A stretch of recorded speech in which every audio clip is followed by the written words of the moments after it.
As-Sunnah, As-Sunnah, As-Sunnah Foundation.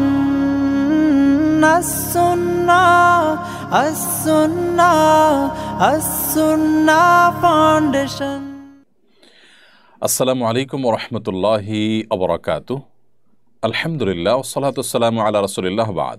সুপ্রিয় দর্শক শ্রোতা ভাই বোন, দেশ কিংবা প্রবাস যে যেখান থেকে দেখছেন আপনাদের সকলকে সাদর আমন্ত্রণ জানাচ্ছি আস-সুন্নাহ ফাউন্ডেশনের স্টুডিও থেকে। আপনারা দেখছেন আস-সুন্নাহ ফাউন্ডেশন আয়োজিত সাপ্তাহিক সরাসরি প্রশ্ন উত্তরমূলক অনুষ্ঠান শরঈ সমাধানের 245তম পর্ব। দর্শক, অন্যান্য দিনের মতো আজও ইনশাআল্লাহ তাআলা আপনাদের সঙ্গে আমরা ঘণ্টা ব্যাপী থাকছি এবং আপনাদের করা জীবন জিজ্ঞাসার উত্তর কোরআন এবং হাদিসের আলোকে দেওয়ার চেষ্টা করব আল্লাহ তাআলা তৌফিক দিলে। আপনাদের যে কোনো জীবন জিজ্ঞাসা বাংলায় সংক্ষেপে এই লাইভের মন্তব্যের ঘরে লিখুন, আমরা ইনশাআল্লাহ আপনাদের প্রশ্ন উত্তর দেওয়ার আপ্রাণ চেষ্টা অব্যাহত রাখব। সেই সাথে লাইভ অনুষ্ঠানটি ইসলামিক জ্ঞানের একটি অনুষ্ঠান, অন্যদেরকে দেখবার সুবিধার্থে শেয়ার করে দিতে ভুলবেন না। আপনারা আমাদের এই লাইভ অনুষ্ঠানটি দেখতে পাচ্ছেন আমাদের ভেরিফাইড ফেসবুক পেজে, আস-সুন্নাহ ফাউন্ডেশনের ভেরিফাইড ফেসবুক পেজে, আমাদের ভেরিফাইড ইউটিউব চ্যানেল এবং অন্যান্য পেজ চ্যানেল সমূহে একযোগে। যে কোনো জায়গায় প্রশ্ন করলে ইনশাআল্লাহ বিদিল্লাহ আপনাদের প্রশ্নগুলোকে সংগ্রহ করে আমরা উত্তর দেওয়ার চেষ্টা অব্যাহত রাখব। প্রিয় দর্শক, আস-সুন্নাহ ফাউন্ডেশনের কোনো আপডেট থাকলে সাধারণত সেটি আমরা লাইভের শুরুতে জানিয়ে থাকি। আল্লাহর অশেষ অনুগ্রহে আমাদের অনেকগুলো আপডেট আপনাদেরকে দেওয়ার মতো রয়েছে। তোর মধ্যে বন্যা দুর্গত লক্ষ্মীপুর জেলায় আজ অর্থাৎ জুমাবার লক্ষ্মীপুর জেলাতে ২০ জন রিকশা চালককে নতুন ২০টি অটো মিশুক দেওয়া হয়েছে, যার প্রতিটি ১,২৫,০০০ টাকা মূল্যের। এর বাইরে আমাদের গৃহায়ণ প্রকল্প যেটি বন্যা দুর্গত মানুষদের জন্য, সেটিও খুব দ্রুত গতিতে এগিয়ে চলেছে এবং নগদ অর্থ সহায়তা যেটি রয়েছে কৃষকদের জন্য এবং অন্যান্য ক্ষুদ্র ব্যবসায়ীদের জন্য, সেটিও কিন্তু অব্যাহত গতিতে এগিয়ে চলছে। এছাড়া আস-সুন্নাহ ফাউন্ডেশনের বৃক্ষরোপণ প্রকল্প সমাপ্ত হলো, স্বাবলম্বীকরণ প্রকল্প চলমান আছে এবং আমাদের অন্যান্য সেবামূলক কাজও যথারীতি চলমান আছে। আস-সুন্নাহর স্কিল ডেভেলপমেন্ট ইনস্টিটিউটের মাধ্যমে যে আমাদের ট্রেনিং সেন্টার রয়েছে, সেখানেও আল্লাহ তাআলার অশেষ অনুগ্রহে আমাদের কাজ দুর্বার গতিতে এগিয়ে যাচ্ছে। আমাদের প্রিয় স্বদেশে বেকারত্ব দূরীকরণের লক্ষ্যে, মানুষের দারিদ্র্য বিমোচনের লক্ষ্যে আমাদের স্কিল ডেভেলপমেন্ট ইনস্টিটিউটে আমরা আমাদের সাধ্যের সবটুকুন দিয়ে চেষ্টা করছি ভালো কিছু মানুষকে, জাতিকে উপহার দেওয়ার। আল্লাহ আমাদেরকে তৌফিক দান করুন।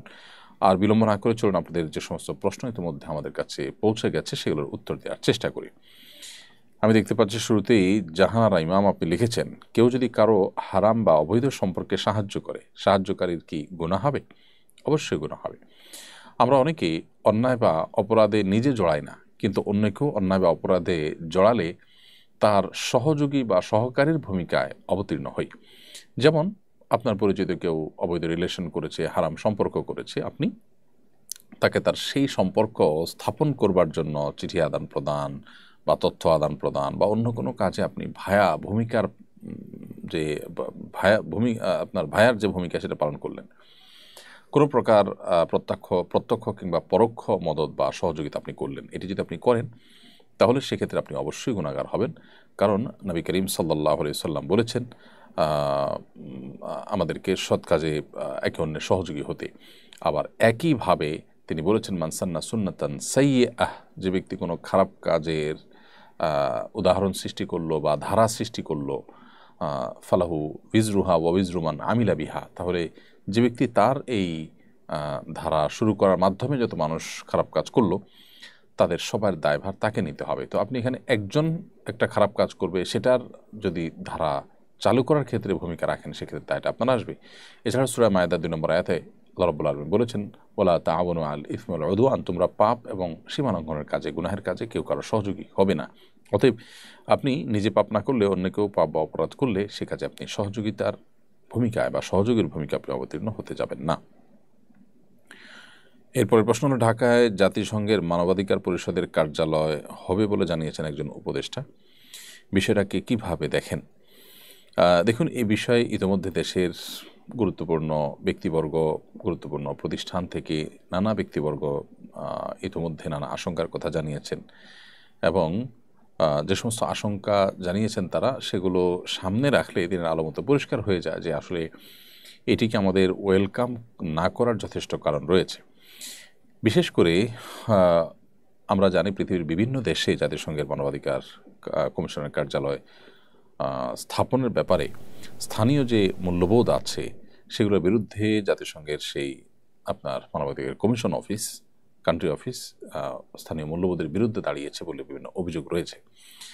এবং সেই সাথে বিশেষ করে আমরা আমাদের পার্শ্ববর্তী দেশ নেপাল এবং শ্রীলঙ্কার কথা জানি যে বহু বছর যাবৎ জাতিসংঘ সেখানে মানবাধিকার কমিশন অফিস করতে চেয়েছে, কিন্তু তারা সেটাতে সেই দেশগুলো সম্মত হয়নি। অতএব আমাদের আশেপাশের অন্যান্য ছোটো ছোটো দেশে যেটা তারা সম্মত হয়নি, আমরা সেটা সম্মত হব কি না আমার মনে হয় সরকারের সংশ্লিষ্ট নীতি নির্ধারণী মহলকে বারবার সেটা ভেবে দেখবার যথেষ্ট কারণ রয়েছে। আরেকটা গুরুত্বপূর্ণ বিষয় হলো যে জাতিসংঘের মানবাধিকার কমিশন কান্ট্রি অফিস রয়েছে পৃথিবীর সম্ভবত 17 দেশে বা এর কম বেশি হতে পারে, এবং যে কটা দেশে আছে তার সবগুলোতে, সুদান অন্যান্য যে সমস্ত দেশগুলো এরকম আছে সবগুলো দেশেই মূলত গৃহযুদ্ধ বেঁধে আছে, সিভিল ওয়ার, গৃহযুদ্ধ চলছে। এরকম দেশগুলোতে সাধারণত আপনার জাতিসংঘের মানবাধিকার কমিশন অফিস হয়ে থাকে। তো বাংলাদেশে সেরকম কোনো পরিস্থিতি আসলে নেই। এখানে অফিস হওয়ার মানে হলো বাংলাদেশে যে এরকম একটা পরিস্থিতি আছে সেটাকে মেনে নেওয়া। এটা একটা জটিল বিষয়। আরেকটা বিষয় হলো যে এর মাধ্যমে উপজাতিদেরকে উস্কে দেওয়ার আশঙ্কা কিন্তু খুব জোরালো, খুব প্রবল। আমরা আমাদের পার্বত্য অঞ্চল নিয়ে শঙ্কায় আছি, সেখানে খ্রিস্টান মিশনারিগুলো কাজ করছে, সেখানকার স্থানীয় যে সমস্ত উপজাতি বা উপজাতি না বলে আমরা বলি যে পাহাড়ি যারা আছেন, সেই পাহাড়ি যারা আছেন তারা সেই পাহাড়িরা কিন্তু সেখানে নানা রকম যুদ্ধ, নানা রকমের অস্থিতিশীলতা তারা চালিয়ে রেখেছে। সেখানে মানবাধিকারের নাম দিয়ে সেখানে নতুন একটা রাষ্ট্র গঠন করার কোনো চক্রান্ত, ষড়যন্ত্র হওয়ার সম্ভাবনা আছে কিনা সংশ্লিষ্ট মহল সেটি খতিয়ে দেখবেন। পূর্ব তিমুর বা পৃথিবীর অন্যান্য জায়গাগুলো আলাদা রাষ্ট্রে পরিণত হয়েছে, তার প্রেক্ষাপট কী ছিল সেগুলো নিশ্চয়ই তারা তলিয়ে দেখবেন এবং খতিয়ে দেখবেন। বিধায় বিষয়টিকে আমার মনে হয় সরকারের খুব গভীরভাবে চিন্তা করে তারপর সিদ্ধান্ত নেওয়া আসা উচিত, এবং এ বিষয়ে দেশের সর্বস্তরের মানুষ, বিশেষ করে ওলামায়ে কেরাম, তাদের মতামতগুলোকে গুরুত্বের সাথে বিবেচনা করা দরকার। এমডি হাসান আলী হাসান আপনি লিখেছেন, মা যদি বউকে তালাক দিতে বলেন, ছেলে বউকে তালাক দিতে বাধ্য কিনা? মা যদি স্ত্রীকে তালাক দিতে বলেন, ছেলে তার মায়ের কথায় স্ত্রীকে তালাক দিতে সবসময় বাধ্য নন। বিশেষ করে মা যদি কোনো যুক্তিসঙ্গত কারণ ছাড়া ছেলের স্ত্রীকে তালাক দিতে বলেন, তাহলে ছেলে মায়ের সে নির্দেশ পালন করা তার জন্য জরুরি নয়, বরং দেখতে হবে যে মায়ের সেই নির্দেশটা যৌক্তিক কিনা। যদি যৌক্তিক হয়, যথেষ্ট কারণ থাকে, তাহলে সেটা মানবেন। আর যদি মনে হয় যে অযৌক্তিক বা অন্যায়, অনেক সময় ছেলের বউর প্রতি তার কোনো বিশেষ কারণে অপছন্দ বা ভালো না লাগা রয়েছে, এরকম কোনো ব্যাপার স্যাপার থাকলে সেক্ষেত্রে আপনার জন্য মায়ের সে নির্দেশ পালন করা জরুরি না। মা বাবার সব নির্দেশ পালন করা জরুরি, কিন্তু যে নির্দেশ পালন করতে গিয়ে কোনো অন্যায় করতে হবে, আপনাকে কারোর প্রতি অবিচার করতে হবে, সেটি পালন করা কিন্তু আপনার জন্য জরুরি বা আবশ্যক নয়, বরং সেটি অমান্য করা আবশ্যক। কারণ আল্লাহর অবাধ্য হয়ে কারোর প্রতি জুলুম করে মা বাবার আনুগত্য করতে আমাদেরকে কিন্তু বলা হয়। মা বাবার আনুগত্য আমরা করব, কিন্তু মা বাবা কাউকে খুন করতে বলে যেরকম খুন করবো না, ঠিক এভাবে স্ত্রী যদি নিরপরাধ হয় তাহলে তাকে তালাক দিতে বললে আমরা তালাক দেবো না। তবে যদি মা বাবা যৌক্তিক কোনো কারণে সেটি বলেন, তাহলে অবশ্যই সেটিকে মানতে হবে সন্তান হিসাবে আমাদের।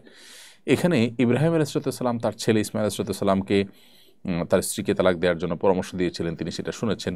ওমর রাদিয়াল্লাহু তাআলা আনহু তার ছেলেকে তার স্ত্রী তালাক দেওয়ার জন্য বলেছেন, তিনিও সেটা শুনেছেন। এই যে ব্যাপারগুলো রয়েছে, এগুলো এক্সেপশন ছিল। কারণ হলো তারা ইব্রাহিম ইসলাম নবী হিসাবে এবং ওমর রাদিয়াল্লাহু তাআলা আনহু আল্লাহ নবী সাল্লাল্লাহু আলাইহি সাল্লামের খলিফা হিসাবে তাদের যে দূরদর্শিতা ছিল, তাদের যে বিবেচনা ছিল, সেটা অবশ্যই অন্যায়ের ঊর্ধ্বে। অর্থাৎ তারা অন্যায় বা জুলুম বশত কোনো নির্দেশ করে থাকবেন এটি হতে পারে না, বা এটির সম্ভাবনা নেই। বিশেষ করে নবীর ক্ষেত্রে তো এটা মোটেই নেই। তো সেই জায়গা থেকে তাদের নির্দেশটা সম্পূর্ণ ভিন্ন। এখন আপনার আমার মা বাবা, আমরা যারা আছি, আমরা কিন্তু তাদের মতো নই, যার কারণে আমাদের ভালো মন্দ বিবেচনা করে তারপরে সেটিকে আমলে নিতে হবে। গরুচোর সন্দেহে নড়াইলে 3 জনকে পিটিয়ে হত্যা করা হয়েছে, আইন নিজের হাতে তুলে নেওয়ার ব্যাপারে শরীরের বিধান কি? খুবই দুঃখজনক, এটি আমাদের দেশে মব জাস্টিস দাঁড় করানো বা আপনার কি বলে এটাকে মানুষকে বিচার করার দায়িত্ব নিজের হাতে তুলে নেওয়া, এটা খুবই জঘন্য একটি বিষয়। নবী করিম সাল্লাল্লাহু আলাইহি সাল্লামের জীবদ্দশায় দেখুন 1450 বছর আগের পৃথিবীতেও সাহাবায়ে কেরাম যখন এরকম কোনো পরিস্থিতি হতো যে তাদের মনে হতো একজন মানুষ অপরাধী, তাকে শাস্তি দেওয়া দরকার, তার নবী সাল্লাল্লাহু আলাইহি ওয়াসাল্লামকে জিজ্ঞাসা করতেন, কারণ তিনি বিচারকের ভূমিকায় ছিলেন। অথবা একজন বিচারক হিসাবে, শাসক হিসাবে তাকে জিজ্ঞাসা করতেন, হে আল্লাহর রাসূল, অমুকের গর্দানকে আমি উড়িয়ে দিব, অর্থাৎ সে যে অপরাধ করেছে তার তো মৃত্যুদণ্ড হওয়ার কথা, আমি কি করবো কিনা। নবী সাল্লাল্লাহু আলাইহি ওয়াসাল্লাম এই যে পারমিশন নিতেন এবং তার জন্য অপেক্ষা করতেন, এখান থেকে বোঝা গেল কাউকে অপরাধী মনে হলেই তাকে শাস্তির মুখোমুখি করে ফেলা বা বিচার নিজে নিজে করে ফেলা, এটার সুযোগ ইসলাম কিন্তু আমাদের জন্য রাখেনি। এজন্য কোনো ব্যক্তিকে চোর সন্দেহ হলো, খারাপ কোনো সন্দেহ হলো, আর আপনি তাকে পেটাতে শুরু করলেন এবং পেটাতে হত্যা করে ফেলেছেন, খুবই জঘন্য অপরাধ। যারা কাজ করেছেন আইন নিজের হাতে তুলে নিয়ে তারা অপরাধী হয়েছেন, ইসলাম শরীয়তের দৃষ্টিকোণ থেকেই তারা জঘন্য অপরাধ করেছেন, মানুষ খুনের অপরাধী হয়েছেন তারা। একজন মানুষ যদি অপরাধী হয়ও তাকে যথাযথ আইনের আওতায় আপনি আনবেন। আমাদের দেশের সমস্যা হলো যে বিচারহীনতার যে সংস্কৃতি আছে, এই সংস্কৃতির কারণে সাধারণ মানুষের আস্থা কমে গেছে আইন এবং বিচারের প্রতি। সেই আস্থাহীনতার কারণে দেখা যায় যে এই জাতীয় আপনার সমস্যা, অর্থাৎ আইন হাতে তুলে নেওয়ার যে অপসংস্কৃতি, সেটি চালু হয়েছে। বিধায় সংশ্লিষ্ট যারা আছেন, শাসক যারা আছেন, তাদের কর্তব্য হলো বিচারহীনতার এই সংস্কৃতি দূর করা এবং সুবিচার প্রতিষ্ঠা করা, ন্যায় বিচার প্রতিষ্ঠা করা, যাতে সাধারণ মানুষের আস্থা হয়। সাধারণ মানুষ যেন পুলিশের কাছে তুলে দিয়ে, থানায় তুলে দিয়ে মামলা করে তারা যেন সঠিক বিচার পান, সে আস্থা যদি হয় তাহলে সেক্ষেত্রে মানুষ আসলে নিজের হাতে আইন তুলে নেওয়ার এই কাজটি করবে না। তারপর এজ এ মুসলিম আমাদের বিচারহীনতার কালচার থাকুক আর যাই থাকুক না কেন, নিজের হাতে আইন তুলে নিয়ে সন্দেহের বশে কোনো মানুষের হত্যা করলে বা কোনো মানুষকে মারলে, তার উপর আক্রমণ করলে, সেক্ষেত্রে আমি গুনাহগার হলাম, পাপিষ্ট হলাম, অপরাধী হলাম। আল্লাহ সুবহানাহু ওয়া তাআলা বলেছেন, ইয়া আইয়ুহাল্লাযীনা আমানু ইজতানিবু কাসীরাম মিনায-যন্ন ইন্না বা'দায-যন্নি ইসম। হে ইমানদারগণ, তোমরা অনেক ধারণা করা থেকে বেঁচে থাকবে, কারণ কিছু কিছু ধারণা, অর্থাৎ কারোর প্রতি কোনো প্রমাণ ছাড়া তুমি মন্দ ধারণা করলে এই ধারণা কিন্তু অপরাধ। বিধায় ধারণা করাটা যেখানে অপরাধ, সেখানে ধারণা করে একজন মানুষকে চোর, ডাকাত বা খারাপ সাব্যস্ত করে তাকে মারধর করা তো ডাবল অপরাধ হবে। রেজাউল করিম রিমন লিখেছেন, অফিসের কাজে বাইরে গেলে গাড়ি ভাড়া নেওয়া হয়। প্রশ্ন হলো, ওই কাজ পায়ে হেঁটে গিয়ে করা এবং গাড়ি ভাড়া নিয়ে নেওয়া কি জায়েজ হবে? বা রেজাউল করিম, অফিসের কাজে বাহিরে গেলে আপনাকে যে গাড়ি ভাড়া দেওয়া হয় সেটা আপনি পাবেন। যদি আপনাকে অফিসে গাড়ি ভাড়া করার জন্য থোক কোনো বরাদ্দ দেওয়া থাকে যে তোমার এটা গাড়ি ভাড়া যাবৎ বিল তোমাকে অগ্রিম দেওয়া হলো, তুমি এই টাকা খরচ করে এটার জন্য কোনো ভাউচার তোমাকে জমা দিতে হবে, এটা তোমার হক, তাহলে সেক্ষেত্রে আপনি হেঁটে গিয়ে টাকাটা পকেটে রেখে দিতে পারেন। আর যদি ব্যাপারটা এরকম হয় যে তুমি যাও, খরচ যেটা হয় সেটা তুমি ভাউচার জমা দিয়ে টাকা নিবে, তাহলে সেক্ষেত্রে মানে হলো আপনার যেতে যদি খরচ হয় তাহলে আপনি যা খরচ হলো সেটা ভাউচার নিয়ম অনুযায়ী দিয়ে টাকা নেবেন। এই রকম পরিস্থিতিতে আপনি ফেক ভাউচার দিয়ে টাকা নেওয়া জায়েজ হবে না, কারণ ভাউচারে লিখবেন আপনি এই জায়গায় গিয়েছেন, অমুক গাড়িতে গিয়েছেন, যেটা রাহা মিথ্যা কথা। তো সে মিথ্যা কথা বলা আপনার জন্য জায়েজ নয়। দ্বিতীয়ত হলো যে আপনি গেলে খরচ হলে যত খরচ হয়েছে সেই টাকা আপনি নেবেন, অথচ আপনার খরচ হয়নি কিন্তু আপনি সেটা নিচ্ছেন, এই জন্য এটা জায়েজ হবে না। তাহলে বিষয়টাকে আমরা দুই ভাগে ভাগ করলাম। প্রথমত, আপনি কোথাও যাবেন, এখানে যাওয়ার জন্য আপনি কিসে যাবেন না যাবেন প্রতিষ্ঠান সেটা দেখবে না, আপনার জন্য থোক একটা বরাদ্দ দেওয়া আছে যে তুমি 500 টাকা পাবা এখানে যাওয়া আসা বাবদ, এটা তোমার বিল, অতএব এই ট্রান্সপোর্ট অ্যালাউন্স তুমি পাবে, তুমি কিভাবে যাবে না যাবে তোমার ব্যাপার, এরকম যদি দেওয়া থাকে তাহলে সেক্ষেত্রে আপনি আপনার মতো করে সে টাকা পায়ে হেঁটে টাকাটা পকেটে রেখে দিতে পারেন। আর যদি ওরকম টিএ বা ট্রান্সপোর্ট অ্যালাউন্স না থাকে, বরং আপনি যাবেন খরচ করে, যা খরচ হয়েছে ভাউচার জমা দিবেন, যেটা জমা দিবেন সেটা পাবেন, এরকম যদি হয় তাহলে সেক্ষেত্রে আপনি ফেক ভাউচার দিয়ে আসলে পায়ে হেঁটে গিয়ে ভাউচার দিয়ে টাকা নেওয়া জায়েজ হবে না। এরপর তানজিলা ইসলাম আপনি লিখেছেন, আমরা জানি অ্যালকোহল সমৃদ্ধ খাবার খাওয়া নিষিদ্ধ, কিন্তু ব্যবহারের জন্য উপাদান হিসাবে থাকলে সেসব প্রসাধনী ব্যবহার করা জায়েজ হবে কিনা, যেমন লোশন, ক্রিম বা স্নো। বোন তানজিলা ইসলাম, আমরা যে সমস্ত প্রসাধনী ব্যবহার করি এই প্রসাধনীগুলোতে অনেক প্রসাধনীতে হারাম উপাদান রয়েছে যেগুলো ব্যবহার করা আমাদের জন্য জায়েজ নয়। ইহুদিদের যে সমস্ত প্রতিষ্ঠানগুলো আছে এই প্রতিষ্ঠানগুলোর ভিতরে সবচেয়ে বেশি প্রতিষ্ঠান হলো আপনার এই প্রসাধনী রিলেটেড, তাদের মালিকানাধীন প্রতিষ্ঠানগুলো আপনি যদি গুগলে সার্চ করেন দেখবেন যে প্রসাধনীর ব্যাপারে তাদের আগ্রহ অনেক বেশি এবং ইনভেস্টমেন্ট অনেক বেশি। এখানে হারাম উপাদান খুব সূক্ষ্মভাবে মেশানো হয়। শুকরের অনেক কিছু থাকে যেগুলো আসলে আমরা অনেকে জানিও না। আর দ্বিতীয়ত হলো মনে করি যে এখানে আর হালাল হারামের কী আছে। আরেকটা বিষয় হলো যে এগুলোর সাথে আমাদের আসলে মনস্তত্ত্বের একটা গভীর সম্পর্ক আছে এই প্রসাধনের। তো এখানে আসলে এমন কিছু উপাদান থাকে যেগুলো আমাদের মনস্তত্ত্বকে নিয়ন্ত্রণ করা হয় বা ধর্মহীনতার দিকে ধাবিত করা হয়। বিষয়টা জাস্ট কোনো ধারণাপ্রসূত বিষয় না, এটার উপরে বহু গবেষণা রয়েছে, বহু আপনার বই পুস্তক রয়েছে, বহু আর্টিকেল আপনি অনলাইনেও পাবেন অথেন্টিক এবং সংশ্লিষ্ট বিষয় যারা বিশেষজ্ঞ তাদের। তো যাই হোক, এই কারণে আমাদের এই প্রসাধনীগুলোকে ব্যবহার করতে সতর্ক থাকতে হবে। অ্যালকোহল বিষয়ে আপনি যেটা জানতে চেয়েছেন সুনির্দিষ্ট করে সেটার উত্তর আমরা বলতে চাই, অ্যালকোহল কিছু আছে জাস্ট কেমিক্যাল টাইপ, এটা আসলে খাবারের জন্য নয়। সেটা যদি থাকে তাহলে সেটা ব্যবহার করাকে আরব উলামা ইকরাম জায়েজ বলেছেন।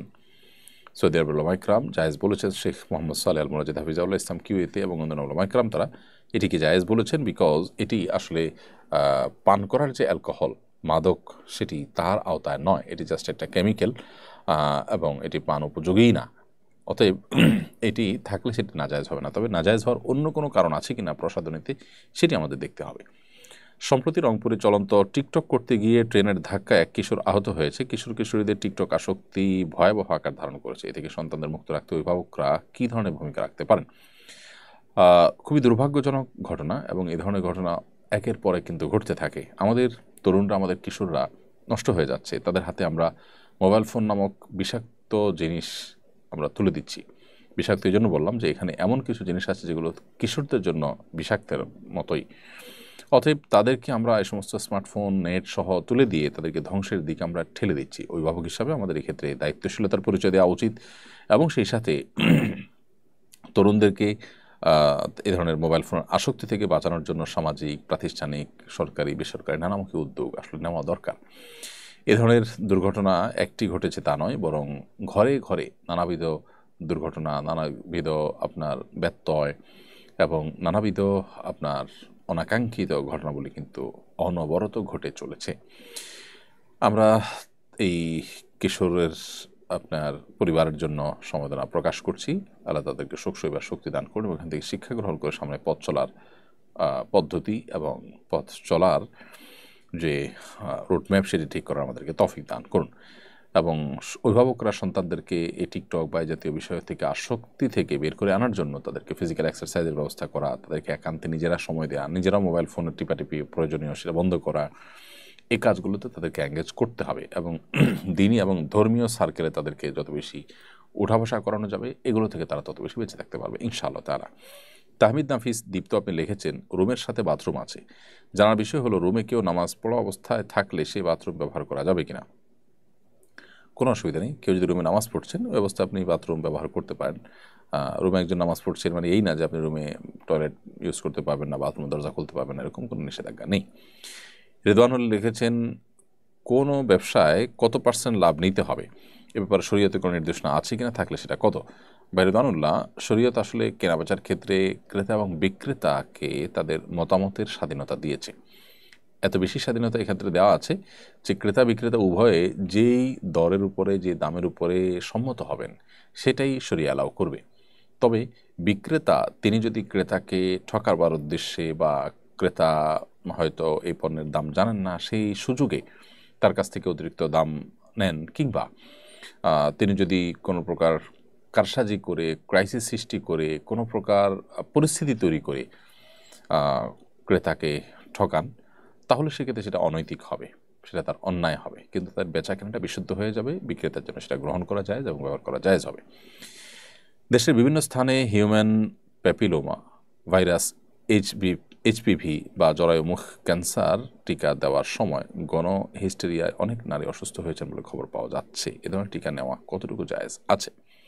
মৌলিকভাবে টিকা নেওয়া না জায়েজ নয়, কিন্তু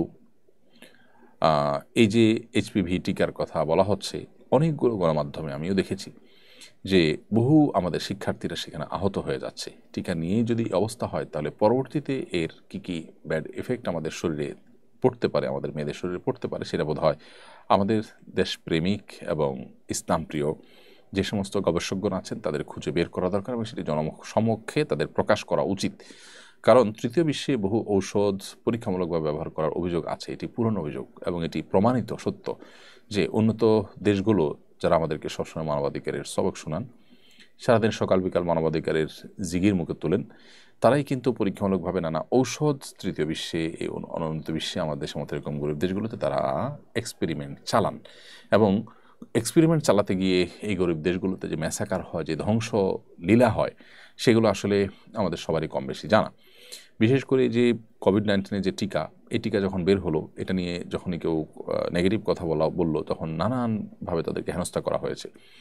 পরবর্তীতে অবশ্য এই ডিপার্টমেন্টের, অর্থাৎ স্বাস্থ্য বিভাগেরই গুরুত্বপূর্ণ বড় বড় পদে থাকা মানুষগুলোর সাথে আমার সরকারি 1-2টা মিটিংয়ের সুযোগ হয়েছে ইসলামী ফাউন্ডেশনে।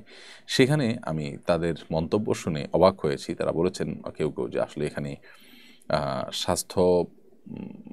স্বাস্থ্য আপনার বিজ্ঞান এবং আপনার কি বলে এটাকে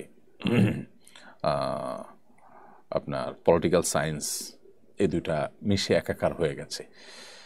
সেই সাথে এখানে ইকোনমিক সায়েন্সও একাকার হয়ে গেছে। অর্থাৎ এখানে বিষয়টা অর্থনৈতিক স্বার্থ দেশের বড় বড় মোলদের এবং তার সাথে পলিটিক্যাল বিভিন্ন ব্যাপার স্যাপার রয়ে গেছে, যার কারণে আমরা চাই বা না চাই এটা পৃথিবীতে প্রতিষ্ঠিত করা হবে। যাই হোক, সেই কোভিড-19 টিকার পরে যে সমস্ত সাইড এফেক্ট হয়েছে, যে সমস্ত ক্ষয়ক্ষতি হয়েছে, সেটা কিন্তু আর নতুন করে বলবার অপেক্ষা রাখে না। আমরা সবাই কম বেশি জানি। এখনও পর্যন্ত গোটা বিশ্বে বহু গবেষণা হয়েছে এবং সমস্ত গবেষণার ফলাফল থেকে দেখা গেছে যে ভয়াবহ ক্ষতি আমাদের জীবনে ডেকে এনেছে এই টিকা। তো এই জন্য এই সমস্ত টিকাগুলো আমাদের দেশে প্রয়োগ করবার আগে আমাদের দেশের দেশপ্রেমিক এবং ইসলামপ্রেমিক যে সমস্ত গবেষকরা আছেন, তারা ভালো করে দেখা উচিত এগুলো আদৌ কোনো ষড়যন্ত্র কিনা, আদৌ কোনো আপনার পরীক্ষামূলক বিষয় কিনা, সেখানে ক্ষতিকর কোনো বিষয় আছে কিনা। এই যে গণহারে বাচ্চারা অসুস্থ হয়ে পড়েছে, কিশোরীরা অসুস্থ হয়ে পড়েছে, সেটার জন্য আমার তো মনে হয় যে সংশ্লিষ্ট মহল তাদের আত্মসমালোচনা করা উচিত যে কোনো এক্সপেরিমেন্ট ছাড়াই এভাবে যদি টিকা চালানো হয়, গণহারে টিকা দিতে বাধ্য করা হয় মানুষকে এবং অসুস্থ হয়ে পড়ে বাচ্চারা, তাহলে সেটা তো কোনোভাবেই গ্রহণযোগ্য হতে পারে না। এমডি ঈসা রুহুল্লাহ আপনি লিখেছেন, আমরা মক্কা মদিনায় গেলে সেখানে নামাজের সামনে দিয়ে হাঁটাহাঁটি করতে দেখা যায়, এতে কি গুনাহ হয় না? মক্কা মদিনা আপনি যখন যাবেন সেখানে দেখবেন কেউ কেউ হাঁটাহাঁটি করছে হারামে, তো এটা আসলে অনুচিত কাজ। নামাজি ব্যক্তির সামনে হাঁটা নিষেধ, সেটা হারামে গায়ে হারামে সব জায়গায় সমান। কোন উলামা কেরাম বলেছেন যে হারামাইনে মক্কা এবং মদিনার দুই মসজিদে এত বেশি মানুষ এবং এত বিস্তীর্ণ এলাকা, সেখানে আসলে পুরোপুরিভাবে সামনে দিয়ে হাঁটাহাঁটি বন্ধ করা এটা কঠিন হয়। এই সমস্ত অজুহাত দিয়ে অনেকেই সাধারণত নামাজি ব্যক্তির সামনে হাঁটাহাঁটির করাটাকে জায়েজ বলেছেন। কিন্তু বিশুদ্ধ মত হলো, নিরাপদ মত হলো, মক্কা মদিনাতেও হারামাইনেও আমরা এটা মেনটেন করে চলবো। বাস্তবতা হলো যে কেউ যদি চেষ্টা করেন যে আমি একটু এটা মেনটেন করে চলবো, তাহলে তার দ্বারা আসলে অসম্ভব না, বিষয়টা একটু কষ্টকর হলেও অসম্ভব না, তিনি চাইলে এটা মেনটেন করতে পারেন।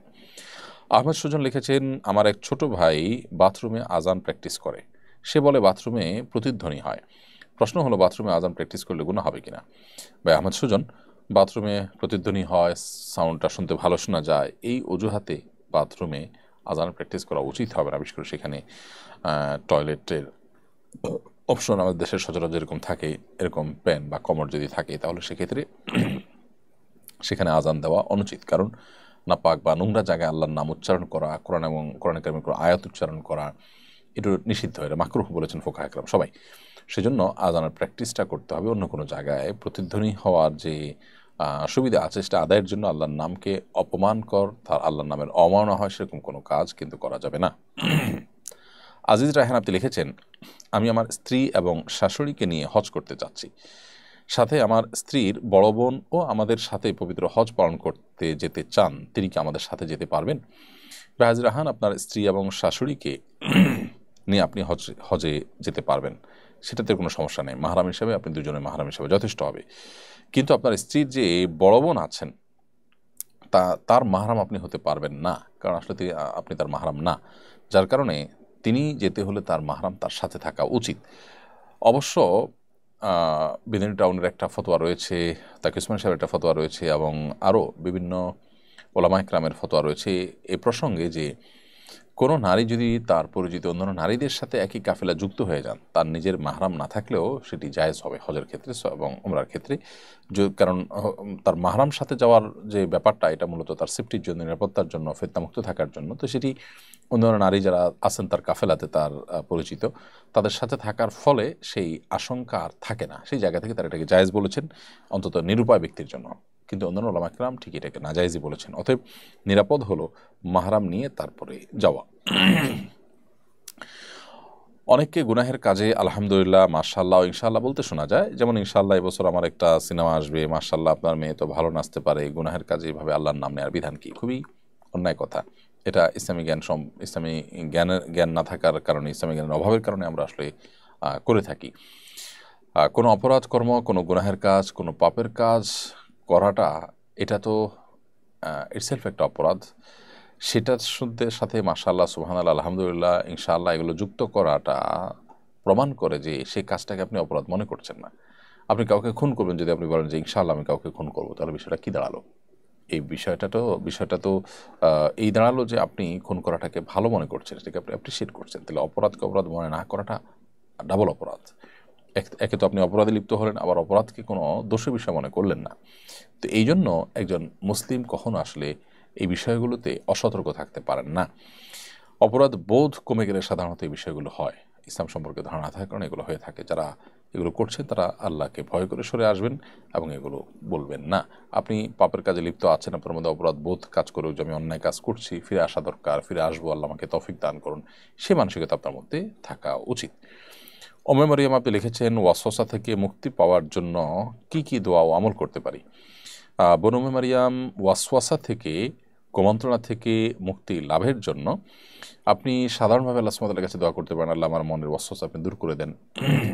এর ভিতরে কোনো দোয়া এই সম্পর্কে আছে, যেমন আল্লাহুম্মা জাআল ওয়াসাবিসা কলবি খাশিয়াতাক, আল্লাহ আমার অন্তরের যে ওয়াসওয়াসাগুলো আছে, কুমন্ত্রণাগুলো আছে, সেগুলোকে আপনার ভয় দিয়ে আপনি পরিবর্তন করে দিন।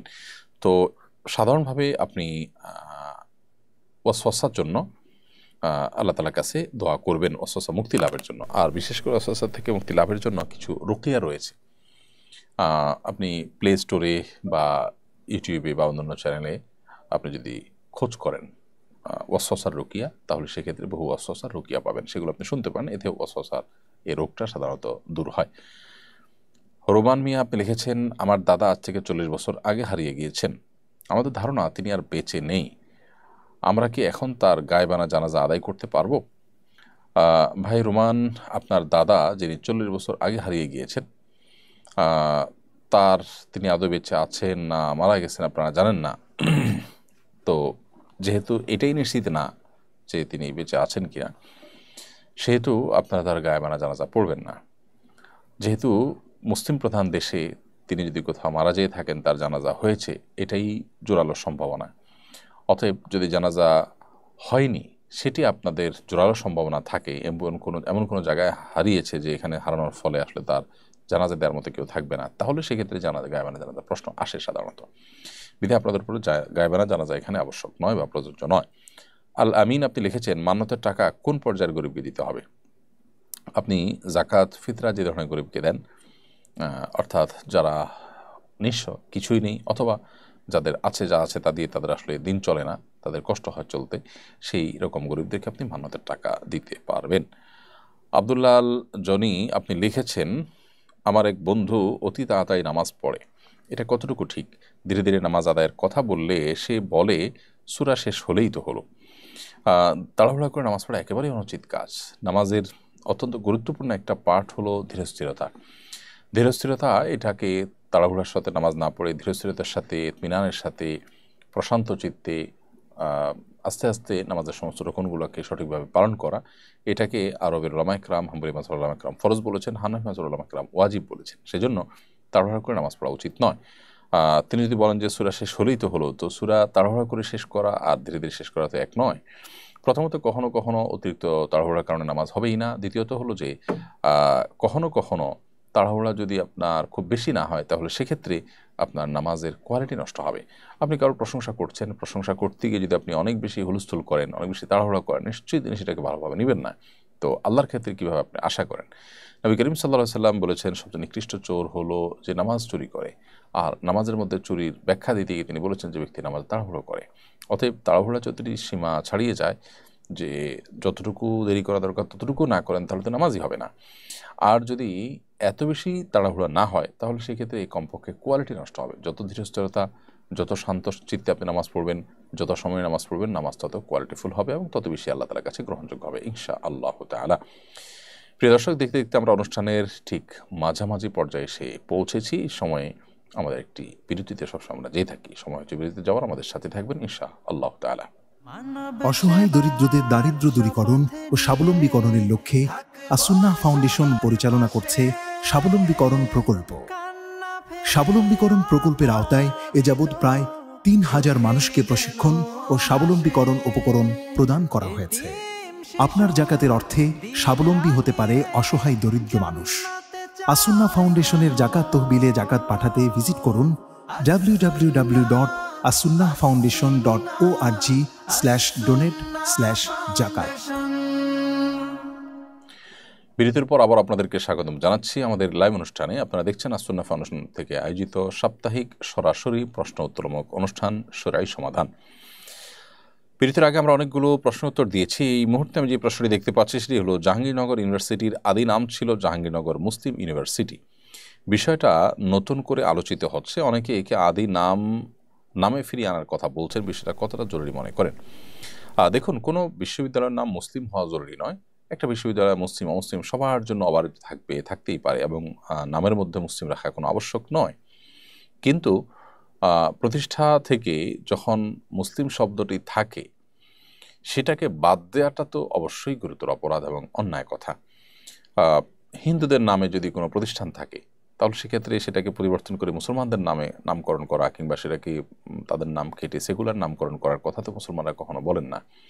তাহলে সেক্ষেত্রে বাংলাদেশে কবি নজরুল ইসলাম কলেজকে ইসলাম বাদ দিয়ে নজরুল কলেজ, তারপরে যে আপনার আরও অনেকগুলো আপনার হল আছে ঢাকা ইউনিভার্সিটিতে, সে হলগুলোতে মুসলিম শব্দ বাদ দেওয়া, জাহাঙ্গীরনগর মুসলিম ইউনিভার্সিটির মধ্য থেকে মুসলিম শব্দ বাদ দেওয়া, এগুলো খুবই গর্হিত কাজ এবং খুবই অনুচিত কাজ। তো এই কাজগুলো আসলে আমাদের করা উচিত নয়। একজন মুসলমান হিসাবে আমাদের মধ্যে আল্লাহ ভীতি থাকা উচিত, যে আমরা মুসলিম শব্দটি নাম কাটছি, তারা নাম নিজেদেরকে আবার মুসলমান দাবি করছি কিসের ভিত্তিতে? প্রতিষ্ঠা যারা করেছেন তারা যদি মুসলিম শব্দ দিয়ে থাকেন, শুরু থেকে যদি মুসলিম শব্দ থেকে থাকে, তা সেটা কাটা হবে কেন? এই কারণে এই শব্দ ফিরিয়ে আনার দাবিটা অযৌক্তিক নয়। তবে আমি আবারও বলছি যে শিক্ষা প্রতিষ্ঠানে মুসলিম শব্দ থাকতে হবে, ইসলাম শব্দ থাকতে হবে, নট নেসেসারি, এই দাবি কোনো মুসলমান করেও নেই। অতএব আগে যেগুলোর নামের মধ্যে মুসলিম শব্দ ছিল এবং ষড়যন্ত্র করে চক্রান্ত করে এদেশে ভিনদেশি এজেন্ডা বাস্তবায়ন করার জন্য, এদেশের সংখ্যাগরিষ্ঠ মানুষকে দমন করার জন্য যে অপচেষ্টা করা হয়েছে, সেটিকে অবশ্যই নিন্দা জানানো উচিত এবং সে অপচেষ্টা বন্ধ করা উচিত। তার ধারাবাহিকতা এখানে মুসলিম শব্দ যুক্ত করার যে দাবি, সেটিকে আমি যৌক্তিক মনে করছি। নাপাক অবস্থায় কি মসজিদের ভেতরে প্রবেশ করা যাবে? কেউ যদি ফরজ গোসল অবস্থায় হয়, তাহলে তিনি মসজিদে প্রবেশ করতে পারবেন না। বাকি ওযু নেই এমত অবস্থায় মসজিদে ঢুকলেও সেটি ফরজ গোসল অবস্থায় মসজিদে ঢুকা যেরকম অপরাধ, জঘন্য অপরাধ, গুনাহ, সরাসরি নিষিদ্ধ, সেরকম নিষেধ হবে না। তবে ওযু করে পবিত্র অবস্থায়, অর্থাৎ ওযু অবস্থাতে মসজিদে অবস্থান করা উচিত। এটা মসজিদের আদব, মসজিদের শিষ্টাচার। আর ফরজ গোসল অবস্থাতে মসজিদে অবস্থান করা তো জায়েজ নয়। যদি কেউ ইতিকাফরত থাকেন, গোসল ফরজ হয়, দ্রুততার সাথে তিনি ফরজ গোসল করে তারপর আবার মসজিদে তিনি প্রবেশ করবেন। আর গোসল ফরজ হলে সে অবস্থাতে তিনি মসজিদে প্রবেশ করবেন না, কারণ মসজিদ এটি পবিত্র জায়গা এবং পবিত্র লোকদের জন্য। বিধায় এ ধরনের অপবিত্রতা এটা নিয়ে মসজিদে প্রবেশ করা গুনাহের কাজ। এরপরে গেমিং উইথ রানা আপনি লিখেছেন আইডি থেকে, বিয়ের সঠিক বয়স কত? দেখুন, বিয়ের সঠিক বয়স ইসলামী শরিয়া কোনো ফিক্স করে দেয়নি যে এত বছর বয়স হলে তারপর বিয়ে করা যাবে, বা এর আগে করা যাবে না, বা এর পরে করা যাবে না। বিয়ের বয়সটাকে ইসলাম উন্মুক্ত রেখেছে। যার যখন বিয়ে করার প্রয়োজন দেখা দিবে, তার জন্য তখন বিয়ে করা শরীয়ত আবশ্যক করেছে, যদি তার বিয়ে না করলে গুনাহে লিপ্ত হন, বিয়ে করার সামর্থ্য থাকে। বিশেষ করে তরুণ বয়সে ইসলাম বিবাহ করতে উৎসাহিত করেছে, কিন্তু এর কোনো সময়সীমা ঠিক করে দেয়নি শরীয়ত। অতএব শরিয়ার দৃষ্টিভঙ্গিটা এক্ষেত্রে যথেষ্ট প্রশস্ত রয়েছে।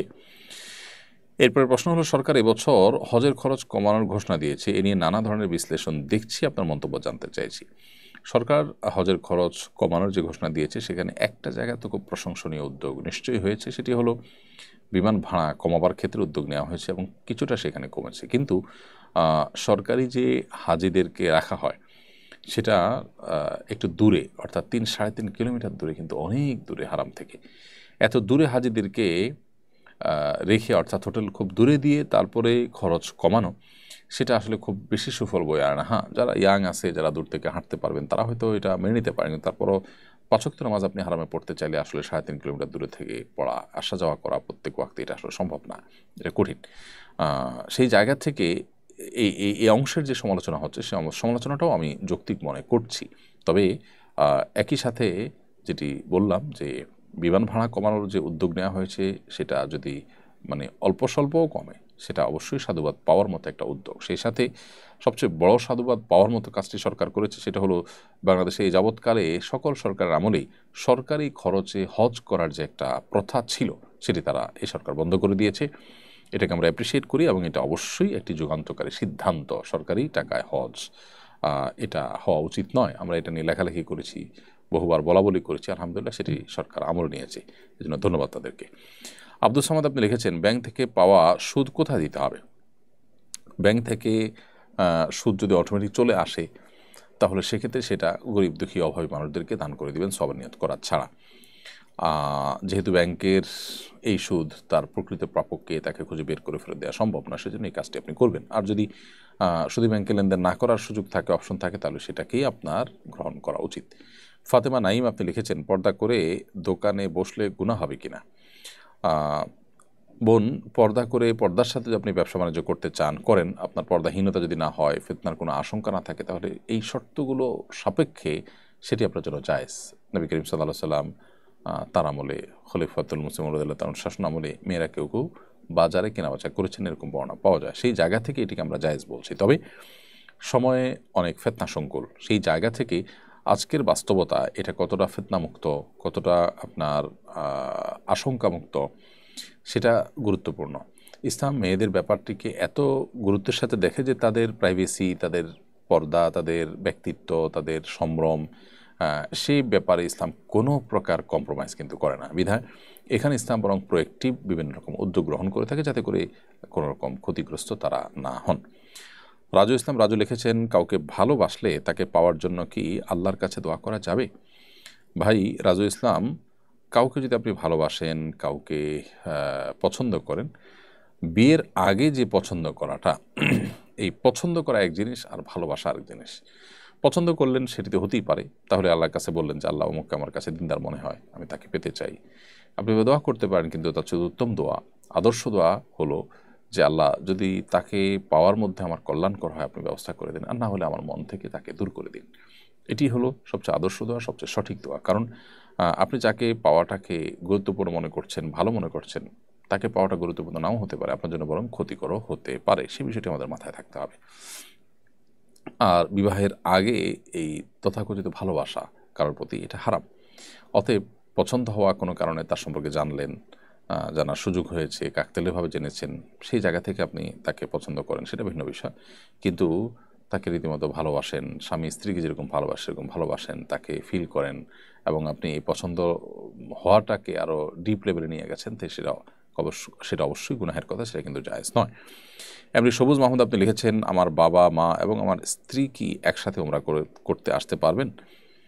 আপনার বাবা যেহেতু আপনার স্ত্রীর মাহরাম, শ্বশুর হিসাবে, অতএব আপনার বাবা মার সাথে আপনার স্ত্রী অবশ্যই উমরা করতে যেতে পারবেন, হজ করতে যেতে পারবেন, কোনো অসুবিধা নেই।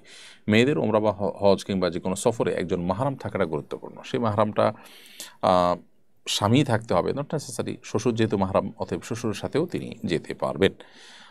মাসুম বিল্লাহ লিখেছেন, বিয়ের 6 মাসের মধ্যে সন্তান জন্মগ্রহণ করলে সে সন্তান কি বৈধ হবে? ভাই মাসুম বিল্লাহ, বিয়ের 6 মাসের মধ্যে যদি সন্তান জন্মগ্রহণ করে, তাহলে সেটা যদি বিবাহের পরেই গর্ভধারণ হয়ে থাকে, তাহলে অবশ্যই বৈধ হওয়া শরিয়া দৃষ্টিকোণ থেকে এটি নাজায়েজ কিংবা হারাম নয়। কারণ এত অল্প সময়ের মধ্যে সন্তান গর্ভধারণ করা বা সন্তান আপনার জন্ম লাভ করা, এটা অসম্ভব নয়। বিধায় এটি মানে 6 মাসের মধ্যে সন্তান হয়েছে দেখেই এটাকে অবৈধ সন্তান বলে ট্রিট করা বা মন্তব্য করা উচিত হবে না। এরপরে RF টিউব এই চ্যানেল থেকে আপনি আমাদের ইউটিউব চ্যানেলে প্রশ্ন করেছেন, আমার বয়স 28, শিক্ষক নিবন্ধনের ভাইবা দিব, চাকরিটা নিশ্চিত হলে তারপর পূর্ণাঙ্গভাবে ইসলামের পড়াশোনায় মনোযোগী হওয়ার ইচ্ছা আমি পোষণ করছি, সিলেবাসটা কেমন হওয়া প্রয়োজন? ভাই, আপনাকে আমি বলবো যে কোরআন কারীমের একটি সংক্ষিপ্ত ব্যাখ্যা সহকারে অনুবাদ আপনার কাছে থাকতে পারে, এটি আপনি একটু একটু করে পড়ে শেষ করবেন, সম্ভব হলে পাঠচক্র করবেন, পড়ে তার পর্যালোচনা করবেন।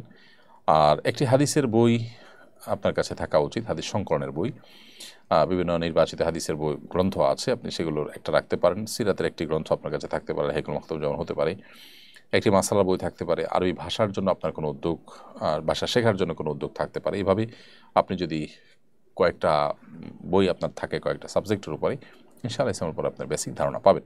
ডক্টর আব্দুল্লাহ জাহাঙ্গীর রহমতুল্লাহ আলাইহির রাহে বেলায়েত বইটি থাকতে পারে, সেই বইটি দিন শেখার ক্ষেত্রে বিশেষ করে নবীনদের জন্য অনেক বড় সহায়ক একটি বই। সেই বইটি মোটামুটি পড়ে ফেললে পাশাপাশি ইসলামী আকিদা, ইহয়া সুনান, এই বইগুলো আপনি কারেক্ট করতে পারেন। স্যারের থানুর রহমতুল্লাহ আদাউল মুআশারাত বইটি বেশ গুরুত্বপূর্ণ, এই বইটি আমাদের পড়া থাকলে ভালো।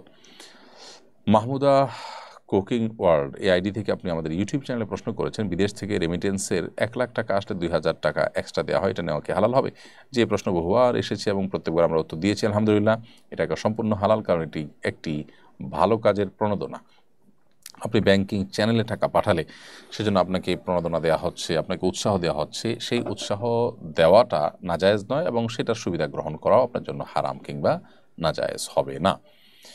SB মুক্তা আপনি আমাদের ইউটিউব চ্যানেলে লিখেছেন, আমার হাতে ট্যাটু এঁকেছিলাম, তখন আমি জানতাম না ট্যাটু করা নাজায়েজ কিনা, এখন জানতে পারলাম ট্যাটু থাকলে নামাজ হয় না, শরীর সব সময় নাপাক থাকে, আমার নামাজ পড়তে অনেক মনে চায় কিন্তু হাতে ট্যাটু থাকার কারণে নামাজ পড়তে পারি না, এখন আমার করণীয় কি? ইনশাআল্লাহ যত তাড়াতাড়ি সম্ভব আমি ট্যাটু রিমুভ করব, কিন্তু ট্যাটু রিমুভ করার মতো অর্থ আমার কাছে নেই। মুক্তা আল্লাহ তাআলার কাছে ইস্তেগফার করা উচিত এবং যতদিন পর্যন্ত ট্যাটু রিমুভ করতে পারছেন না, সাধ্য অনুযায়ী ওইভাবে উজু করে আপনি নামাজ পড়বেন, কিন্তু যদিও এই নামাজগুলো আপনাকে দোহরাইতে হবে কারণ উজু আপনার হচ্ছে না, এবং যত দ্রুত সম্ভব রিমুভ করে আপনাকে নামাজ নিয়মিত করতে হবে এবং পেছনের নামাজগুলো আপনাকে কাজা করতে হবে এবং আপনার এই কৃতকর্মের জন্য আল্লাহর কাছে অনুতপ্ত হয়ে লজ্জিত হয়ে প্রচণ্ডভাবে ক্ষমা প্রার্থনা আপনাকে করতে হবে। নবী করিম সাল্লাল্লাহু আলাইহি ওয়াসাল্লাম বলেছেন, লাআনাল্লাহুল ওয়াশিমা ওয়াল মুস্তাওশিমা, যে ব্যক্তি ট্যাটু অঙ্কন করে এবং যে তার হাতে অঙ্কন করে দেয়, উভয়ের প্রতি আল্লাহ রাব্বুল আলামিনের লানত বর্ষিত হয়। বিধায় একজন মুসলিম হিসাবে কোনো অবস্থাতেই এই বিষয়টিকে আপনি গ্রহণ করতে পারেন না বা এটাকে স্বাভাবিকভাবে নিতে পারেন না। আল্লাহকে ভয় করা উচিত এবং সতর্ক থাকা উচিত। এরপর প্রশ্ন করেছেন মোহাম্মদ সুজন মাহমুদ, আপনি লিখেছেন, কাউকে ভালো লাগলে কি তাকে বিয়ের প্রস্তাব দেওয়া যাবে? আপনি কাউকে পছন্দ করেছেন, আপনার কাউকে ভালো লাগে, জাস্ট এই ভালো লাগার ভিত্তিতেই আপনি তাকে বিয়ের প্রস্তাব দিতে পারেন, কিন্তু এই পছন্দ করা এবং ভালো লাগাটা এটা যদি তথাকথিত প্রেম বা বিবাহ বহির্ভূত সম্পর্ক করে আপনার একটা পর্যায় পর্যন্ত আসেন এভাবে, তাহলে সেটা বা চোখের গুনাহ করতে করতে আপনার মধ্যে এই ভালো লাগা কাজ করেছে, তাহলে সেটা আরেকটা কাবিরা গুনাহ, তার জন্য আল্লাহর কাছে মাফ চাওয়া উচিত। বাট পছন্দ হয়েছে কোনো কারণে, বিশেষ করে দিনই কারণে যদি পছন্দ হয়ে থাকে, তাহলে তাকে বিয়ে প্রস্তাব তবে দিতেই পারেন। কোহিনুর আখতার আপনি আমাদের ইউটিউব চ্যানেলে লিখেছেন, আমার স্বামী বিয়ের দিন থেকে আজও পর্যন্ত আমাকে একটা সুতোও দেয় নাই, গত 4 বছর একটা ওষুধ পর্যন্ত খাওয়াই নাই। আমি একজন দর্জি, রাত দিন কাজ করি, অথচ সে তার উপার্জনের পুরাটা তার ভাই ভাবিকে দিয়ে দেয়। সে 5 ওয়াক্ত নামাজ পড়ে, রোজা রাখে, আমি ছাড়া সবাই তাকে ভালো বলে, এসব নিয়ে বললে আমাকে কটু কথা বলে, এখন আমার করণীয় কি জানাবেন? বোন কোহিনুর, আপনার স্বামী যদি আপনি যেমনটি বলেছেন ঠিক এরকমই হয়, আমরা যেহেতু এক পক্ষের বক্তব্য শুনেছি, আরেক পক্ষের বক্তব্য শুনিনি, অতএব আমি পুরো ঘটনার আপনার যে কনক্লুশন সেটাতে যাচ্ছি না, বা পুরো ঘটনার যে আপনার চূড়ান্ত সিদ্ধান্ত বা ফলাফল সেটাও আমি যাচ্ছি না সেটাতে, কিন্তু আপনি যেটুকু বলেছেন এটুকুর উপর ভিত্তি করে বলছেন, যদি ঘটনা এটুকুই হয়ে থাকে বা এরকমই হয়ে থাকে, তাহলে সেক্ষেত্রে আপনার স্বামী অবশ্যই অপরাধী এবং আপনার অধিকার চাওয়া সেখানে দোষের নয়। তিনি নামাজ কালাম পড়েন, রোজা রাখেন, তারপরও তিনি যদি স্ত্রীর যে আর্থিক যে পাওনা আছে, তার যে অধিকার আছে, ভরণ পোষণ আছে, সেটা দিতে তিনি বাধ্য, সেটা তিনি না দিলে তিনি গুনাহগার হবেন এবং তিনি ইসলামটা বুঝতে পারছেন না। ভাই ভাবিকে দেওয়াটা তার জন্য ফরজ নয়, তার জন্য স্ত্রীর ভরণ পোষণ দেওয়া ফরজ। স্ত্রী নিজে যদি উপার্জন থাকেও, তারপরও স্ত্রী নিজের উপার্জন নিজে চলতে বাধ্য নন, অতএব স্বামী সেই জায়গা থেকে তার স্ত্রীর ব্যাপারে আরও বেশি সহনশীল হতে হবে তাকে। আমি ভারত থেকে বলছি, পড়াশোনার ক্ষেত্রে সব থেকে ফলপ্রসূ আমলের কথা বলবেন। পড়াশোনা করার জন্য রাতে তাড়াতাড়ি শুয়ে ভোর রাতে উঠে পড়াশোনা করার চেষ্টা করবেন, আল্লাহর নাম নিয়ে পড়াশোনা করার চেষ্টা করবেন, বিসমিল্লাহ বলে পড়াশোনা করার চেষ্টা করবেন। এগুলোতে পড়াশোনা আপনি মনোযোগী হতে পারবেন, রপ্ত করতে পারবেন খুব দ্রুততার সাথে ইনশাআল্লাহ তাআলা। রিয়াজ ওয়াসিম আপনি ইউটিউব চ্যানেলে লিখেছেন, ব্যাংক লোন নিয়ে জমি কিনেছিলাম, অনেক বছর আগে লোন পরিশোধ হয়েছে, এখন এই জমি বিক্রি করে ওমরাহ করা যাবে কিনা? বা রিয়াজ ওয়াসিম, ব্যাংক লোন নিয়ে যে জমি কিনেছেন সেটি অবশ্যই সুদি লোন নিয়েছেন। সুদি লোন নিয়ে থাকলে সেটি অবশ্যই গুনাহের কাজ করেছেন। কিন্তু আপনি সুদি লোন যখন নিয়েছেন তখন সুদ যে হারাম সেই ধারণা আপনার ছিল না, কিংবা সেই ধারণা থাকলেও সেই চেতনা আপনার ছিল না। তখন যদি এমনটি হয়ে থাকে, এখন যেহেতু দেনা পরিশোধ হয়ে গেছে, তাহলে আপনার এখন আপনি যদি ফিরে আসেন, তওবা করেন, অনুতপ্ত হন, লজ্জিত হন, আল্লাহর কাছে ক্ষমা চান, তাহলে সেক্ষেত্রে আপনার সেই চ্যাপ্টারটা ক্লোজ হয়ে গেছে। কারণ আল্লাহ সুবহানাহু ওয়া তাআলা বলেছেন, ফামান জাআহু মাউযাতুম মির রাব্বিহি ফান্তাহা ফালাহু মা সালাফ। যে ব্যক্তি তার কাছে সুদ হারাম হওয়ার বিষয়ে আল্লাহর পক্ষ থেকে যে নসিহা সেটি এসে পৌঁছার পর সে বিরত রয়েছে, আর সে সামনে বাড়েনি, এই রকম লেনদেন আর করেনি, তাহলে তার পূর্বের যেগুলো হয়েছে সেগুলো আল্লাহ তাআলা মাফ করবেন। বিধায় এই জমি বিক্রি করে আপনি চাইলে ওমরা করতে পারবেন। আশরাফুল আহমেদ আপনি লিখেছেন, সিগারেট খেয়ে নামাজে গেলে নামাজ হবে কিনা? ভাই আশরাফুল, আপনি ধূমপান করেছেন, অবশ্যই সেটি একটি অপরাধ, গুনাহের কথা। আবার সেটা খেয়ে পান করে আপনি যদি নামাজে যান, তাহলে সেক্ষেত্রে মুখের যে দুর্গন্ধ আছে সেই দুর্গন্ধে কোনো মানুষ ক্ষতিগ্রস্ত হতে পারে, সেই জন্য কোনো মানুষের কষ্ট হতে পারে, সেই জন্য এটি নাজায়েজ কথা। অর্থাৎ আপনি ধূমপান করলেন, ধূমপান করে মসজিদে মুসল্লিদের কষ্টের কারণ হলে সেটি গুনাহের কথা। কিন্তু সেই সাথে আপনাকে এও মাথায় রাখতে হবে, যদি আপনি ধূমপান করেন এবং ধূমপান করার পর মসজিদে গিয়ে নামাজ পড়েন, তাহলে সেক্ষেত্রে নামাজটা হয়ে যাবে। তবে এই ক্ষেত্রে আপনার যেটা করা উচিত সেটা হলো যে ধূমপান তো ছেড়ে দেওয়া উচিত। ধূমপান করাটাই তো গুনাহের কথা, আপনি সেটা ছাড়তে পারছেন না আপাতত, তাহলে সেক্ষেত্রে নামাজ ত্যাগ করবেন না। নামাজ আপনাকে ঠিকই পড়তে হবে, তবে নামাজের আগে মসজিদে যখন যাবেন বিশেষ করে বা নামাজ দাঁড়াবেন, তখন আপনি মুখ ভালো করে পরিষ্কার করে অন্তত দুর্গন্ধ দূর করার উদ্যোগ নিয়ে তারপর নামাজ যাবেন, মসজিদে যাবেন। জান্নাত সাথী আমাদের ইউটিউব চ্যানেল লিখেছেন, আমি দেশের বাইরে থাকি, এখানে কি বিউটি পার্লারে নন মুসলিমদের নেইল আর্টের কাজ করা যাবে?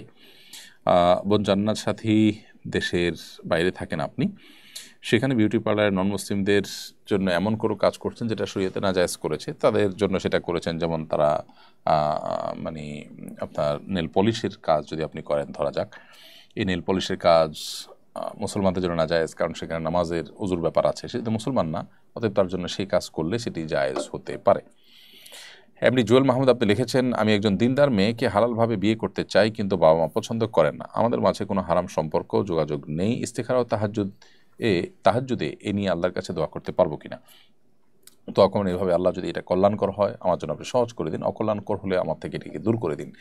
আর যৌবনে বিশেষ করে এই জাতীয় যে ভাবনাগুলো আমাদের মধ্যে উদ্রেক হয়, জাগ্রত হয়, এগুলোকে ইগনোর করে ফেলতে পারলে সবচেয়ে ভালো হয়। এগুলো থেকে আপনি দূরে সরে গেলেন, এগুলোকে ইগনোর করে ফেললেন এবং এগুলো থেকে বেঁচে থাকলেন, এটা হলো সবচেয়ে উত্তম এবং নিরাপদ। কারণ ভালো মন্দ আসলে ভ্যারি করে, এবং বিশেষ করে যৌবনে সব কিছুই ভালো লাগে, এই জাতীয় কেসে সবাইকে ভালো লাগে। অতএব এই সময়টাতে আমার যদি বিয়ে করার মতো স্বাভাবিকভাবে দেখছি যথেষ্ট কারণ নেই, মেয়ের মারা তারা আপত্তি জানাতে পারে না, আপনি নিজে এখনও কর্মক্ষণ হন নাই, উপার্জন করেননি, আপনার পরিবার থেকে আপত্তি থাকতে পারে, তাহলে বোঝা গেল যে আপনার এখন এই মুহূর্তে এগুলো মাথায় রাখাই উচিত না। নজরের হেফাজত না করার ফলশ্রুতিতে এ ধরনের খারাপ রিলেশনের মধ্যে আমরা জড়িয়ে পড়ি। প্রবাসে থাকার সুযোগ নিয়ে হজ করলে কি হজের ফরজ আদায় হবে, নাকি নিজের এলাকা থেকে আবার হজ করতে যেতে হবে? এ প্রশ্ন অনেকের, বিশেষ করে মিডল ইস্টের আমাদের অনেক ভাইরা আছেন, তারা মনে করেন যে প্রবাসে আছেন, সেখানে গেছেন তিনি কাজে, এখন কাজ করতে গিয়ে সেই সুবাদে হজ করলে তার কি ফরজ আদায় হবে কিনা, এটা নিয়ে ধোঁয়াশায় থাকে তারা অনেকে। আমরা তাদেরকে বলতে চাই যে প্রবাসে থেকে আপনি হজ করলে হজ আদায় হয়ে যাবে, ওমরা করলে ওমরা আদায় হয়ে যাবে, এটা নিয়ে সন্দেহ করবার কোনো কারণ নাই। তবে হ্যাঁ, দেশ থেকে একজন মানুষ হজ বা ওমরা করার জন্য গেলে তাকে অনেক বেশি টাকা খরচ করতে হয়, অনেক বেশি পরিশ্রম করতে হয়। আর নবী সাল্লাল্লাহু আলাইহি ওয়াসাল্লাম বলেছেন, ইন্না আইজামাল জাযাই মা আইজাবিল বালা, যদি কারোর কষ্ট কোনো ইবাদত করতে বেশি হয়, অর্থ বেশি খরচ হয়, তাহলে তার বিনিময় বেশি হবে, কারণ তার ইনভেস্ট বেশি আছে। তো এটা ভিন্ন বিষয় যে মর্যাদার দিক থেকে তারতম্য হতে পারে, কিন্তু এমন হতে পারে যে প্রবাসী থেকে একজন মানুষ তার খরচ বেশি বা কষ্ট আরও বেশি, তাহলে সেক্ষেত্রে তাই হবে, তিনি আল্লাহর কাছে মর্যাদা বেশি পাবেন। এটি নির্ভর করবে আপনার ইনভেস্ট কতটা আছে সেটার উপরে। আর এর পাশাপাশি প্রবাসে থেকে আপনি হজ করলে হজ আদায় হয়ে যাবে সেটি আমাদের মাথায় রাখতে হবে। কারণ হলো আপনি কোত্থেকে হজ করতে হবে শরীরে সেটা ফিক্স করে দেয়নি যে কারণ মাতৃভূমি থেকেই হজ করতে হবে। তিনি পৃথিবীর যে কোনো প্রান্ত থেকে হজ করলেই তার ফরজ হজ আদায় হয়ে যাবে। আপনি মসজিদে গিয়েছেন অন্য কোনো কাজে, ধরুন আপনি একজন মিস্ত্রি, মসজিদে আপনি কোনো রিপেয়ারের কাজে গেছেন, নামাজের সময় হয়েছে, আপনি সেখানে জামাতে সামিল হয়ে গেছেন, আপনি জামাতের সওয়াব পাবেন, জামাতের দায় থেকে মুক্ত হবেন, নামাজও আদায় হয়ে যাবে। ব্যাপারটা এরকম না যে ঘর থেকে এসে আপনাকে নামাজ পড়তে হবে জামাতে, এরকম কোনো কথা নেই। ঠিক একইভাবে হজ নিজের দেশ থেকে এসে করতে হবে এমন কোনো বাধ্যকতা নেই। সাগর এআইডি থেকে আপনি লিখেছেন, বিসমিল্লাহ আল্লাহু আকবার বলে গুলি করে পাখি মারলে সেটি জবাই করার আগে মারা গেলে সেটি খাওয়া হালাল হবে কিনা? জি, আপনি গুলি করে যখন কোনো পাখিকে শিকার করবেন তখন বিসমিল্লাহ আল্লাহু আকবার বলে যদি আপনি শিকার করেন তাহলে সেক্ষেত্রে সেই শিকার করা পাখি আপনার জন্য খাওয়া হালাল হবে। সুন্নত বেদাত বোঝার মাপকাঠি কি? সুন্নত এবং বেদাত বোঝার মাপকাঠি হলো যে আমরা যে কোনো আমল করব দ্বীনের নামে বা দ্বীনের অংশ হিসেবে কোনো কাজ যখন করব, সেটা কোরআন এবং হাদিসে যদি তার কোনো সূত্র থাকে, প্রুফ থাকে, তাহলে সেটা সুন্নত হবে। আর যদি প্রুফ না থাকে তাহলে সেক্ষেত্রে সেটা বেদাতে পরিগণিত হবে। আর এক্ষেত্রে মাপকাঠি স্বরূপ একটি হাদিস আমরা পেশ করতে পারি। আমাদের আয়েশা রাদিয়াল্লাহু তাআলা আনহা বর্ণনা করেছেন, নবী করিম সাল্লাল্লাহু আলাইহি ওয়াসাল্লাম বলেছেন, মান আহদাসা ফি আমরিনা হাযা মা লাইসা মিনহু ফাহুয়া রাদ। যে ব্যক্তি আমাদের এই কাজে অর্থাৎ ইসলামের কাজে এমন কিছু আবিষ্কার করলো, এমন কিছু নতুন সৃষ্টি করলো যেটা আসলে এই দ্বীনের অংশ নয়, ফাহুয়া রদ্দুন, তাহলে সেটা প্রত্যাখ্যানযোগ্য বা প্রত্যাখ্যাত। ঠিক একইভাবে দ্বীনের মধ্যে অর্থাৎ দ্বীনি কাজের মধ্যে অনেকে বেদাতের সংজ্ঞায় গুলিয়ে ফেলেন, পার্থিব কাজকে আর দ্বীনি কাজকে মিলিয়ে ফেলেন। যে কাজটা করে আপনি আল্লাহর কাছে সওয়াব আশা করেন, সেখানে আপনি যদি মন গড়া কোনো পদ্ধতি অবলম্বন করেন তাহলে সেটা বেদাত হবে। আমাদের হাদিস থেকে সেটি বোঝা যায়। ফেসবুকে আমার সন্তানের ছবি পোস্ট করি, অনেকে নিষেধ করে, বলে এর মাধ্যমে নাকি নজর লাগতে পারে। আসলে কি নজর লাগে? এতে কি বাচ্চার ক্ষতি হতে পারে? হ্যাঁ, বদনজরের বিষয়টি সম্পর্কে নবী সাল্লাল্লাহু আলাইহি ওয়াসাল্লাম হাদিস রয়েছে, আল আইনু হাক্কুন, বদনজর এটি সত্য।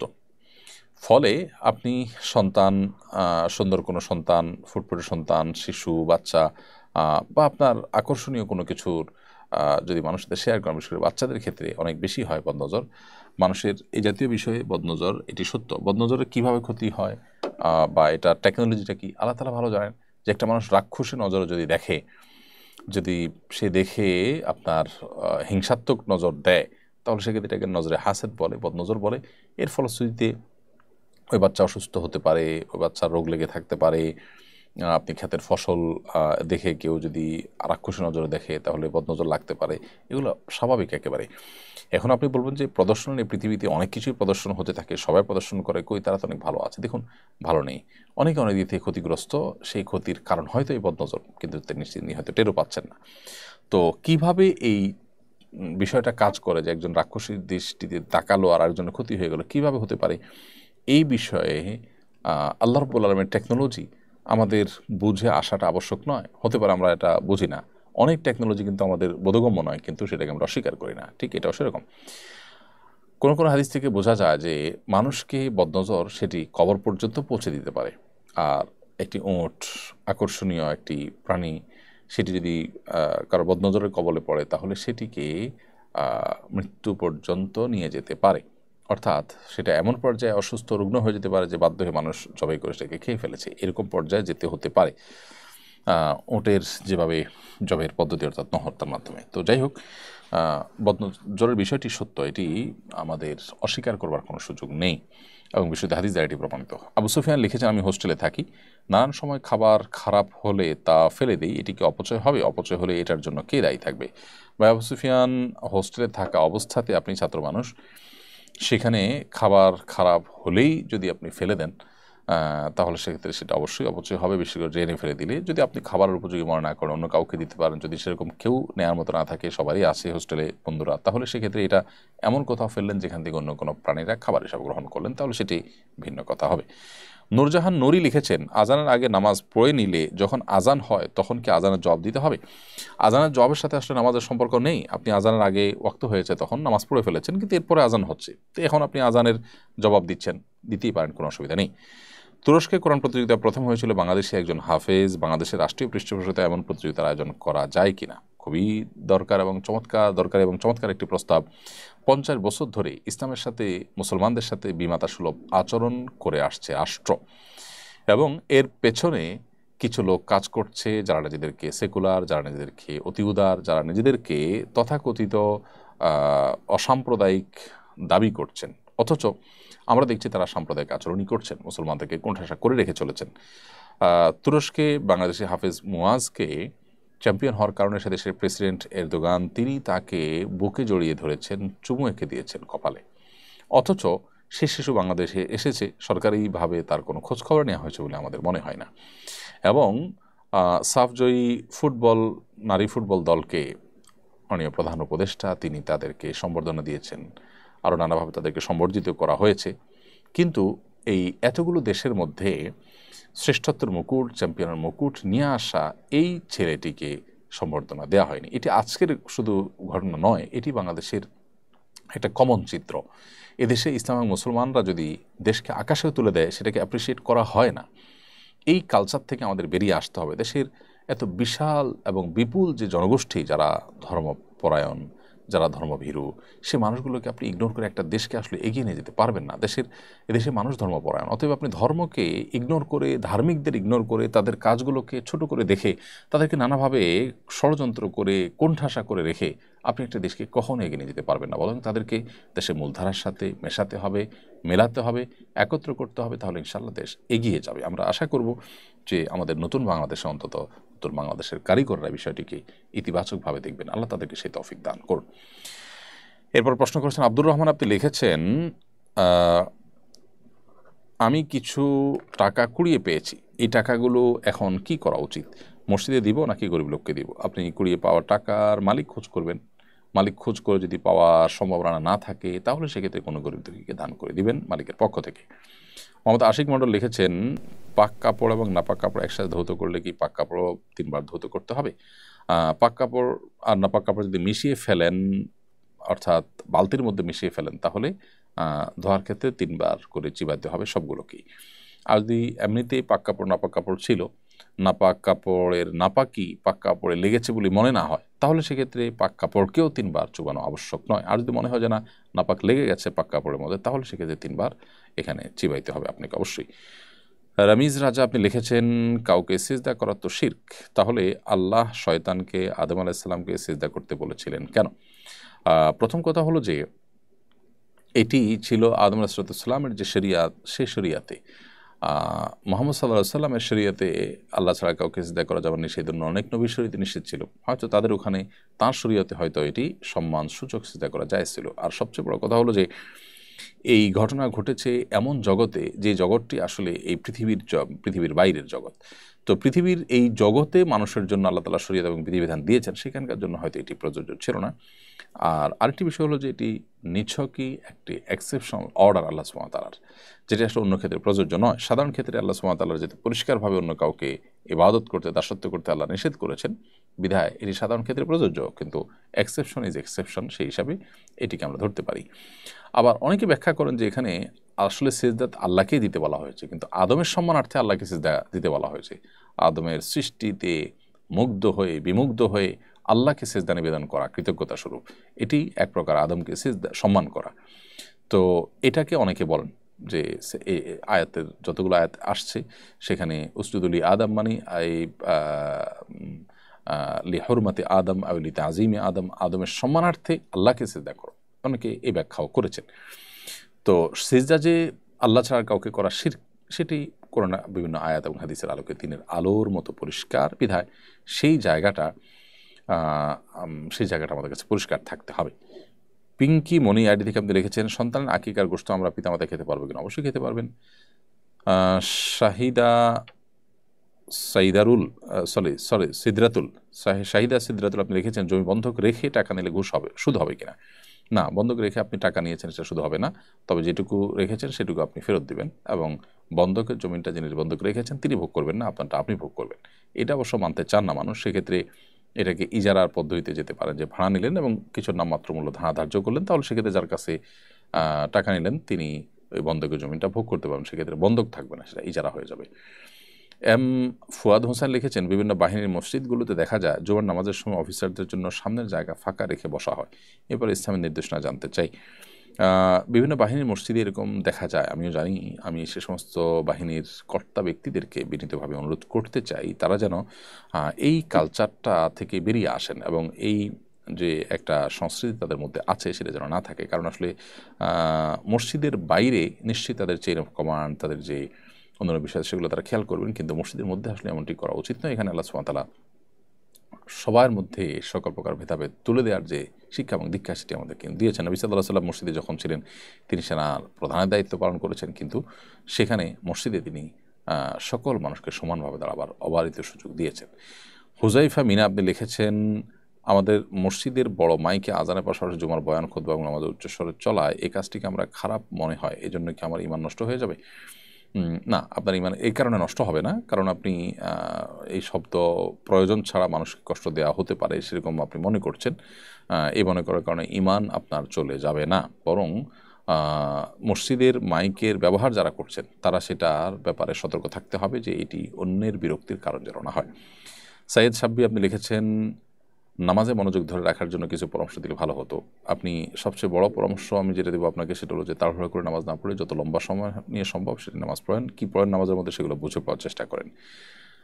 এরপরে শেহজাদি আইডি থেকে আপনি লিখেছেন, আমার স্বামী চাকরি পাওয়ার জন্য কি আমল করতে পারি, দোয়া করবেন যেন আল্লাহ তাআলা আমাদের হালাল রিজিকের ব্যবস্থা করে দেয়। অবশ্যই দোয়া করি আল্লাহ তাআলা আপনাদেরকে হালাল রিজিকের ব্যবস্থা করে দেন। প্রিয় বোন, প্রিয় দর্শক, দেখতে দেখতে অনুষ্ঠানের একেবারে শেষ প্রান্তে আমরা চলে এসেছি।